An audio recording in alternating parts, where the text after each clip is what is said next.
dowladda Mareykanka ayaa waxa ay sheegtay in weerar ay ka fulisay gobolka Xalab ee dalka Syria ay ku dishay hogaamiyihii ururka Daesh Abu Bakr al-Baghdadi.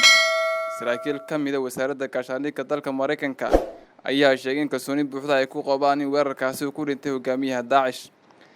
Sarkaal ka tirsan ciidanka Mareykanka oo warbixin kooban ka bixiyay natiijada howlgalka ayaa sheegay in al-Baghdadi lagu dilay duqeynta. sarkaalkaasi ayaa warbaahinta u sheegay in hogaamiyaha kooxda Daesh lagu bartilmaameedsaday gobolka Xadib ee dalka Syria.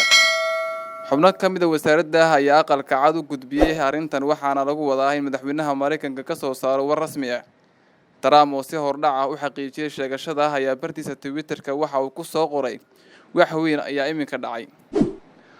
dhowr jeer hore ayaa dowladda Mareykanka waxa ay sheegtay inay dishay hogaamiyaha Daesh ha yeeshee mar kasta waxa uu ka daba hadli jiray isagoo soo duubi jiray cajalado muuqaal iyo maqal ah.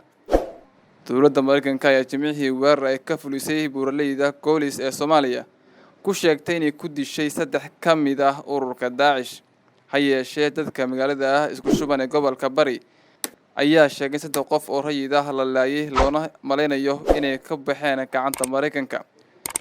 hogaamiyaha ururka Daesh al-Baghdadi waxa uu hogaaminayay kooxdaasi 5 sano ee ugu dambeysay isagoo ka mid noqday dhowr taliye oo ka howlgali jiray Ciraaq iyo Suuriya waxaana Mareykanku ay hore u shaaciyeen in lagu dilay duqeyn